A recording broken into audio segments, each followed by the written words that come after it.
Hello everyone, welcome along to another VCO Esports studio. And I guess at this time of year, I suppose we can say Happy Christmas as well. We're getting close enough to the big day and the end of another year of the VCO Esports studio and everything that's been going on in VCO land this year. I hope you've enjoyed all your content. We are getting on to nearly 70 of these esports studios. And if you want to listen to any of the other guests that we've had, then of course, get yourself onto your preferred podcast player and you can hear us, or indeed on YouTube you can hear and see my lovely face. And maybe this week is the week to actually watch, because we have something a bit different. We bring in drivers, plenty of drivers onto the VCO Esports studio, some managers, some championship organisers. We've never had an intimidator? That's not the right word. I can't even think about it. But somebody who is pretending, or maybe not pretending, to be a sim driver, because indeed we have actor Roman with us, who is the sim racer. I'd never heard of this, Roman, before I got told that we were chatting. So give us a premise of this rather fascinating film that you are the lead actor in. Awesome. Well, VCO, Ben, appreciate you and thanks for having me. Yeah, man, the sim racer. It's really just a nice rom-com, a little bit of dramedy. You got your protagonist, your antagonist, just like a majority of racing movies in general. It's just a guy that is a sim racer. He does it on the side. He does it for fun. And then he finds out that he owes $9,600 on his house because his parents ended up passing away and left him the house. But he thought it was fully paid for. He got a foreclosure notice. And then now he's kind of, his back's against the wall. And he's trying to figure out what he can do to get that money pretty quickly. So he ends up seeing an ad, seeing that there's a big tournament, because he was just driving for fun. He's a very, very skilled driver. Lead character Luke Wallace is his name. This character I portray and play. Yeah, man, his back's against the wall, and he has a very short time to figure this race out. And he ends up finding a crew chief, and then he ends up getting after it. And and you got to watch the rest of the movie to kind of find out. So. Awesome. Very interesting angle, because of course, as you mentioned, there are plenty of car racing films out there. There's some films that use that kind of premise where you need to go into a competition to win money, to establish something new in their life. But I think this is the first time sim racing has ever featured on the silver screen.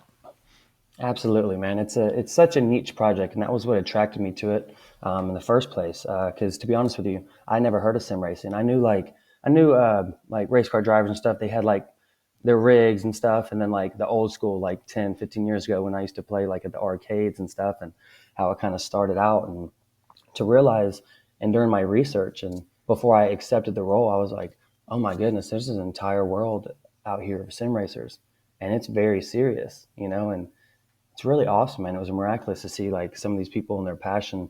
They spend their time, their money, their energy into this, and the more research and stuff that I did, the more I found it fascinating to be able to try to play this character without stepping on the toes of real esport racers, and hopefully I can just kind of bring sim racing to light to people that don't know about it. And that's really just our whole intent here. What was your first impression when you were passed the script?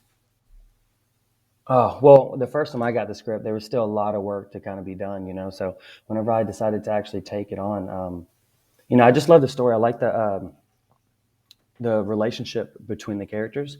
We kind of filmed it during the COVID time, so we couldn't have a whole lot of people on set. We didn't have a lot of actors, but I think that really brought the film together, and it made everything very gel-like, and the relationships were very personal and very, very strong. I'm probably like in every single scene, I think, except for one of them, but my first interpretation was like, wow, what do I need to do to try to prepare for this, and especially it being half the movie is like actual simulated racing, but I'm not actually driving. We're not using the footage that I'm using or creating on screen.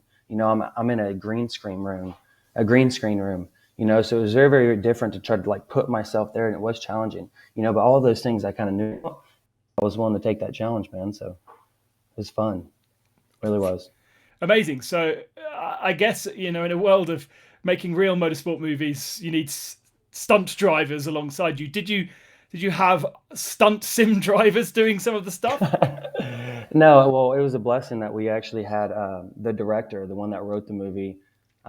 As you could probably tell, was a sim racer and is still a sim racer. He's super passionate about the project, and just seeing his passion in it in general is what made me like really interested in this, because I know like he's not going to put anything out there that slanders or puts a bad name on simulated racing. So he was kind of in my ear, like, hey, whenever, and when a sim's actually doing this, or the wheels doing this, and where I need to look up, like for the rearview mirror and vice versa, and how big is the screen usually. So I mean, I watch a lot of videos and stuff, but he was definitely in my ear as the director. An actual sim racer, has been racing for over 20 years.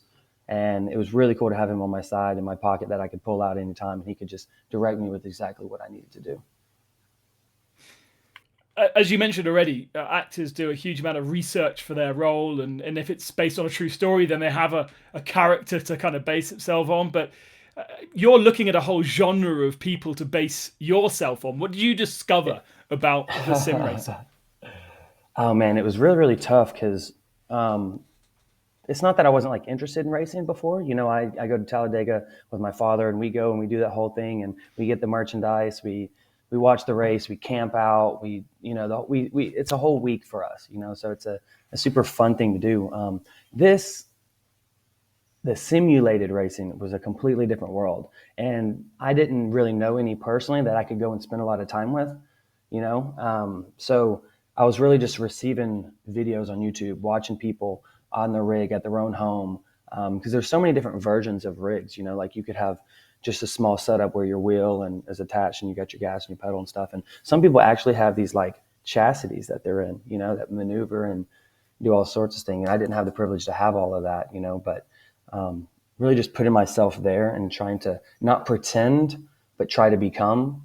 But it's really, really tough what that line is, because you don't get to actually be doing it. And the rig itself, you mentioned, is Luke in a professional rig, or is he, presumably as a kind of a part-time racer, he's in a pretty basic rig that you guys Very, had to very had to much race so. in? Yeah, absolutely. We end up getting like a real wheel, and they got the thing that it kind of like goes into, and then gas pedals. But it's weird because you don't see any of that. It's really just a shot that's over my head, right? So I even fire suit on. I got the fire suit on. I got the helmet on. I got I got the whole nine. So we went the whole way. But and it's really just my hands, my gloves. It's shooting over my head, and it's kind of like putting my actual character in the sim, if that makes sense, rather than a simulated person in there. It's actually me in the simulation, kind of meshed between the green screen and then me itself. So of course it wasn't no monstrous rig, but especially considering there's not even real screens in front of me. I'm just looking at like a whiteboard, a green screen, and then like like a little X where my rear view mirror is, and it's tough, man. It's so much fun though. Oh, and I'm interested. Why was that chosen as a method to use a green screen rather than have a rig that you sat in, and so you had a vision in front of you? I think also, well, one, I mean, Luke Wallace is an awesome, amazing iRacing, or not even iRacing, but simulation driver, So I'm an actor, and the time that I had, if I would have been in a real sim, like in a real rig, trying to race and win these like races and stuff, it's not really too applicable. I'd have had to spend, there's no way I can just hop Yeah. on that. There's just no way, like, especially when I'm seeing these guys, some of these cats just getting after it, man. And I'm like, wow. And they're good. They're very good, especially in the race they're winning $20,000 tournaments. It's like, and I'll be real and authentic. I'm like, I can't do that right now. There's no way in a couple months I can try to win some of these like high level races. I guess we could kind of simulate it in a way in like a fixed tournament. But I don't know. That was just never really a thought. I think we can play more with the CGI with the green screen.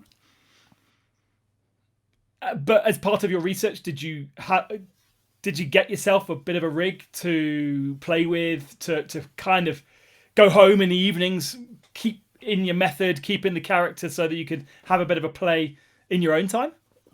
Actually, I have not. For Christmas, I've literally asked to try to get like a little, like as much of a, yeah, literally just because I was like, man, this is fascinating. So like for Christmas, hopefully Santa brings me, like a little rig that he can afford for me to get, and I mean, of course, I did extensive amounts of like watching it, I guess like on a Yeah. TV or on stuff, and it's kind of hard because I'm also trying to like get down 300 plus lines, and we're shooting a matter of 8 to 10 days, and a What? lot of relationships and stuff going there. And I wanted to be authentic as possible, but it's kind of hard to be like, oh, okay, hop in this rig and kind of like figure it out.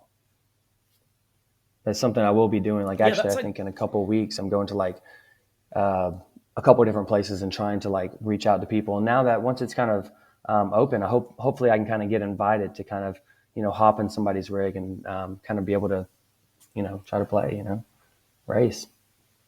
yeah, absolutely. I mean, Fanatec, if you're watching, this guy needs a rig.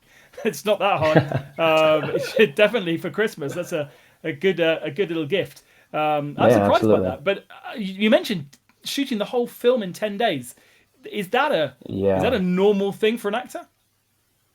It really just depends. It depends on the budget. It depends on the time management. We were also during the COVID time, so we didn't have like a huge crew. Sometimes some crews, I mean, if it's a $5 million budget movie, I mean, you're having hundreds of people, crew members moving at all times. And I mean, I've shot movies, only they're 14. I mean, they're a couple $1 million budget movies and they're shooting 14 days.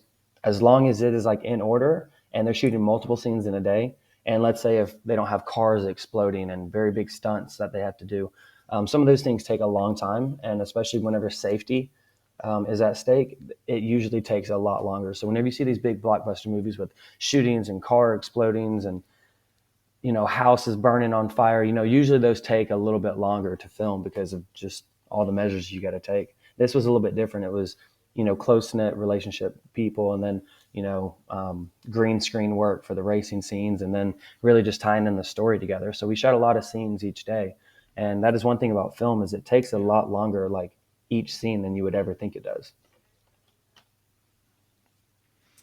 How does that work with the lines? Do you learn the whole film, the whole script, and then because you don't film it sequentially either, do you? You don't film the first scene first and the last scene last. No, no, Depending on the yeah. scenes, depending on the environments, you have to do it. So, how do you learn the lines like that? Do you do it day by day? I do it day by day. I try to my best, but for this one specifically, this was like my first like feature film, and then like after this one, I've had the privilege to kind of shoot a couple after this, after we filmed. But there's so many different strategies. You know how there's like different racing strategies that people take, and whether they're taking the inside, the outside, or however they like drift and draft and or whatnot. Like it's the same thing with this. It's like it's my work, and I'll write it down. If you can write things down, you can kind of retain it that way. I say them out loud, talk to the wall as if somebody's there. I'll get my fiance to kind of read the woman lines with me and just to kind of get the timing down.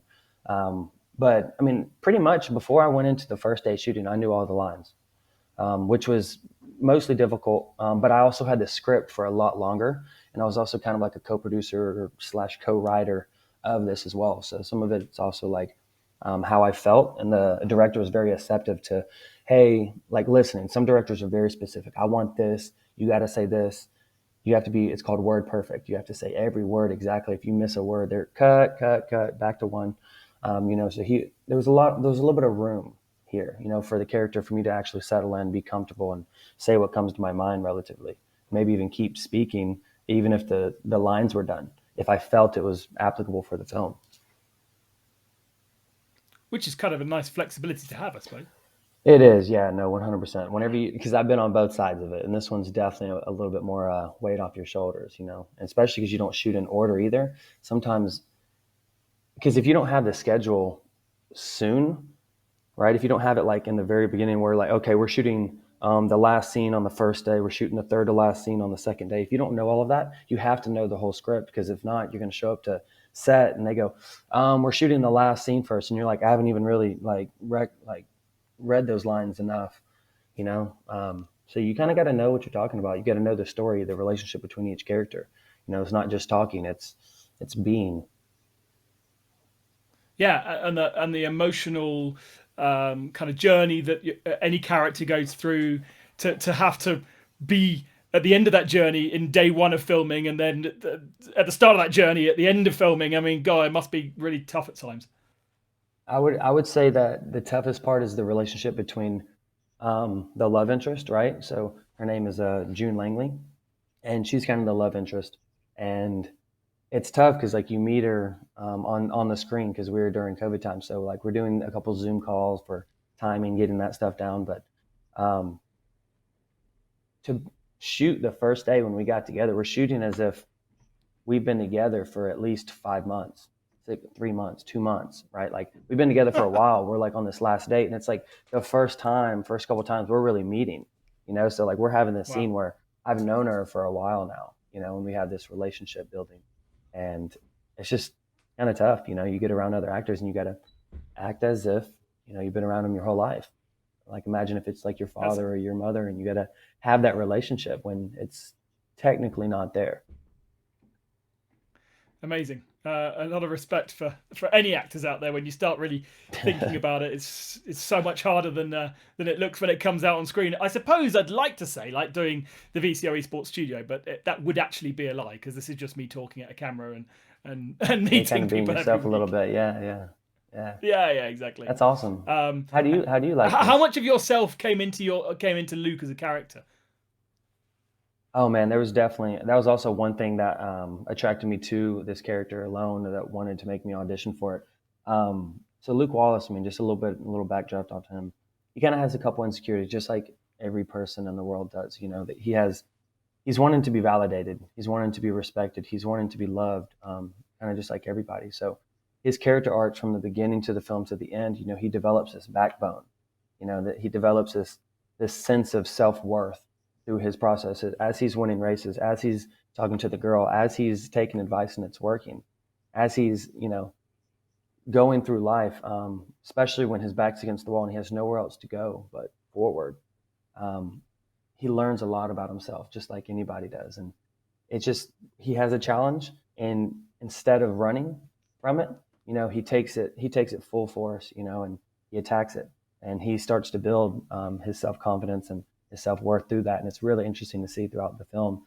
Whenever you get to watch it play out, it's kind of cool, man, and that's something that I try to do myself. I always try to like be better and get better, and not run from problems, just to kind of take them on the chin and just keep going. And I hope many sim racers out there who I know Absolutely. many have the same issues and same feelings that. And it sounds as though Luke will be very relatable to many sim racers. So I hope they also follow that journey and see inspiration in his character to perhaps change the way they feel and the way they are back at home. Because I know that probably in your research as well, you'd have seen that whether it be the streamers out there, we've got so many people who've spoken about mental health issues and struggles in life Yeah, at absolutely. the very top of sim racing. Yeah, no, completely, man. And that is 100% why I do what I do. Like if I can do something that, especially playing this character that's a good heartfelt, I'm not this crazy, weird, like very like problematic type person, it's kind of like negative to society. This guy's just a sweet guy.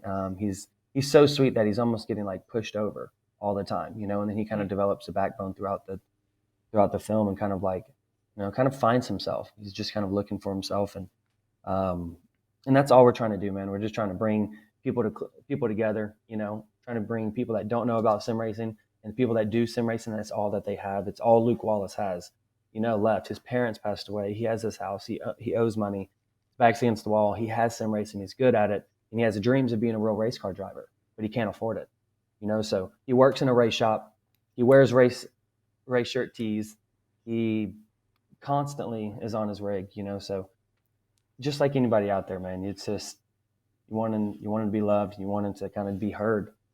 So if we can kind of put that on out there and somebody benefits from it, I don't care if a million people see it and you know only one person's like, man, that helped me out a lot. Then it's completely worth it to us. All the negative or the trolls or anything like that, we can all manage that. We all have that in life in general, but we can kind of bring that to light and just help somebody out along the way.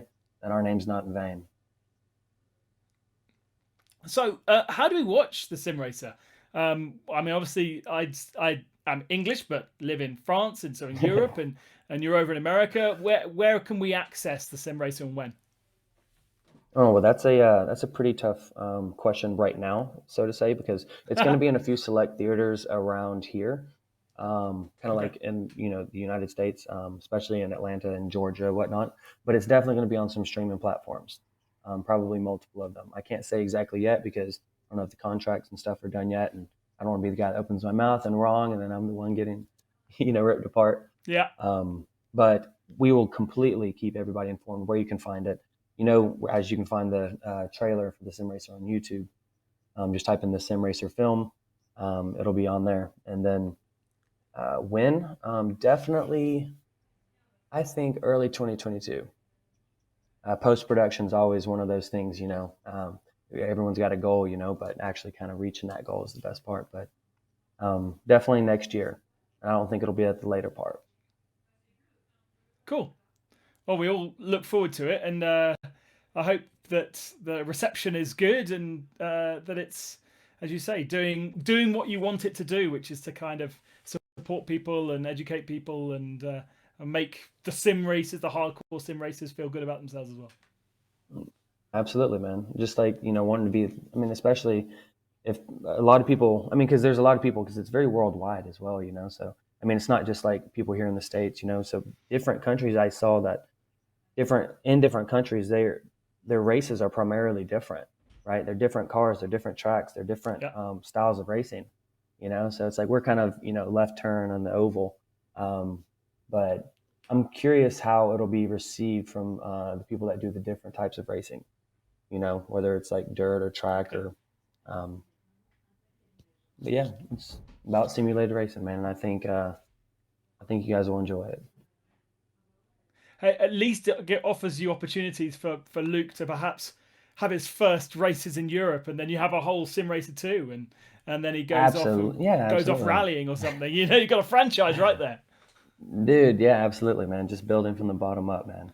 Especially from well, because I know that's a lot of like actual sim racers, like dreams to actually like maybe possibly be driving, and some of them I'm Yeah. sure are Yeah. very content with just doing it from home or whatnot, but to be to feel legitimate, to feel like what they're doing matters and what they're doing is a sport, which it is, man. It for sure is, Oh yeah. So definitely just trying to kind of work our way that way. Blurring the worlds of virtual and real. That's what we do here at VCO, and this is a different kind of a blur, but it's certainly one that's very valuable. Roman, thank you very much for joining us. It's been a pleasure to hear from you about your methods and, of course, hear a bit more about the sim racer. Oh, dude, 100%, man. I appreciate you, Ben. You're awesome. Great host. BCO, rock and roll. Keep doing your thing. Hope you guys can enjoy the sim racer when it comes out. Thank you very much. And we are getting close to Christmas, so not too many episodes left of the esports studio for this year, but we will have at least one more, I think, before we go on our Christmas and New Year break and then reset for a hugely busy 2022 where VCO have got many championships, including the ERL coming up at the end of January. That's the big one to kind of focus on, and so much more across the whole year. Thank you very much for joining us as always, and until next time, enjoy your sim racing. Bye bye.